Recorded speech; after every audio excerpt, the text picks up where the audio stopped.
So at the end of chapter 5, after everything, surviving Lily Love braids, getting stabbed by the prototype, getting pulled out of a pool of poppy gel by Giblet, we finally reach the backup area. We power it up, and then a voice comes back online that we thought was gone for good. Harley Sawyer, the Doctor, experiment 1354, blinking at us through a screen like he's been waiting. And that moment immediately split the community. Because on one hand, we need him. We are deep in the labs, we have almost no allies left, the prototype has Poppy, and Giblet can only do so much. On the other hand, this is Harley Sawyer, the man who turned hundreds of orphans into giant monsters, got over 60 visitors killed through sheer negligence, and spent the entirety of chapter 4 treating us like a mildly annoying germ he couldn't quite shake.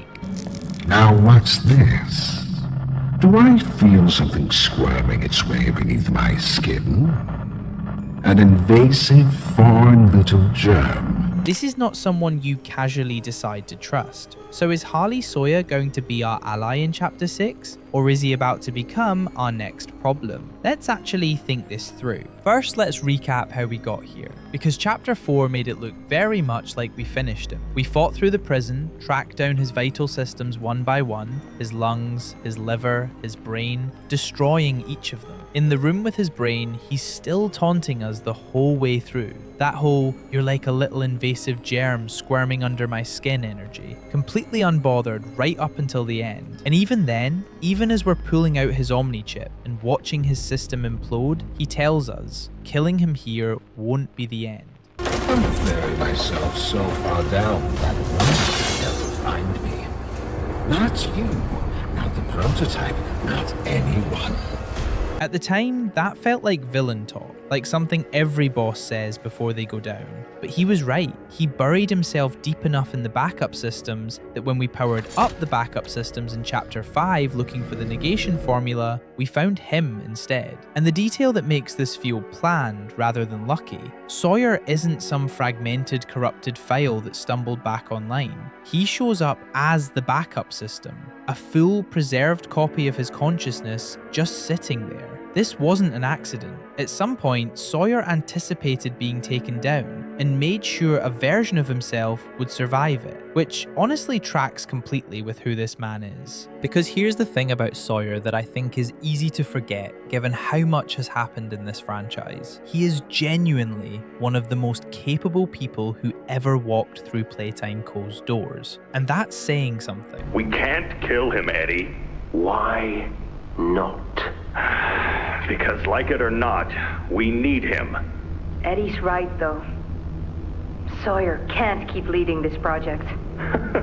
So we just ask him to step down? He was originally brought in by Leif Pierre in 1990 as head of special projects. His background as a neurosurgeon was exactly what Pierre needed because the company was in free fall, losing profits, falling behind competitors, watching Elliot Ludwig's legacy crumble from the inside. Sawyer came in and formally proposed and launched the Bigger Bodies Initiative, and then he just started building things. Boxy Boo was first, who we have talked about in this video. Go watch that if you haven't. Who, to make simple, was a success in terms of survival, less so in terms of intelligence. Basically, a massive feral killing machine that operated on pure instinct. But Sawyer learned from that. Each experiment after 1160 improved on the last. His pivotal one was Huggy Wuggy, the first bigger body with both intelligence and obedience. From there, his work extended across the entire factory.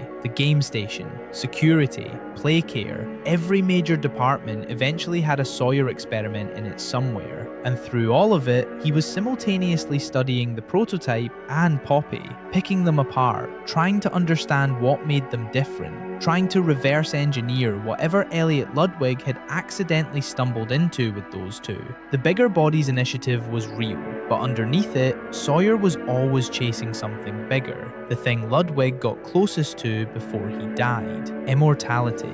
Then the theatre incident happens. Over 60 visitors dead because of his negligence. The other executives couldn't protect him from the fallout of that, even if they'd wanted to, so they turned him in to experiment 1354, locked his consciousness into a limited mobility computer system. Oh, Sure looks like he's waking up. Where am I? What is this? Oh no. They didn't. Those backstabbing traitors. And then the hour of joy happened. The factory fell, and suddenly the executives were gone, and Sawyer was stuck serving the prototype instead, trading one master for another. So here's the case for Sawyer becoming a functional ally in Chapter 6, and it comes down to one thing: self-interest. Sawyer doesn't help people out of kindness. He doesn't have a moral awakening in his future. That's not who this character is, and it would feel completely wrong if the game tried to sell us that arc. But he absolutely helps people when helping them also helps him. And right now, helping us lines up with several things Sawyer would very much want. The most obvious one is the prototype. After the hour of joy, Sawyer went from being effectively the most powerful person in that factory to being subservient to an experiment he created the infrastructure for. The prototype used him for his knowledge of the experiments in the gel, tolerated him because he was useful, and made it clear that uselessness had consequences. Of course. But You are stalling. Worse. Remember, your usefulness. Is the only reason you were not stripped for meat and spare parts. And that's not even a new dynamic for Sawyer. Back when he was still human, Leith Pierre was already threatening to feed him to Boxy Boo if he didn't cooperate. He has spent his entire time at Playtime Co. being somebody else's resource, being a tool. He has wanted out of that dynamic for a very long time, and we might be the first viable opportunity he's had to do something about it. On top of that, there's the question of freedom. Sawyer has been a consciousness locked inside a computer system for years. No body, no autonomy, no ability to do anything except what the systems around him allow.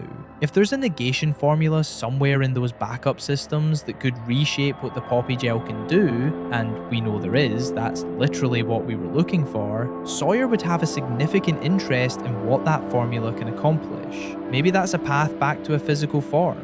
Maybe that's leverage over the prototype. Either way, we hold the key to something he wants, which means we have something to offer him. And his knowledge is genuinely irreplaceable for what we need to do.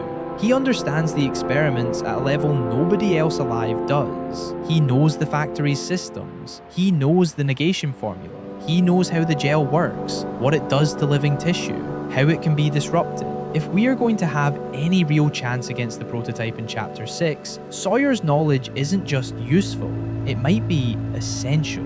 This is exactly why we should not trust him. Sawyer did not care about the children, not even a little. Hundreds of orphans were turned into experiments under his watch, and he treated that as a logistics problem, not a moral one. He needed to outdo Elliot Ludwig. That was the whole thing.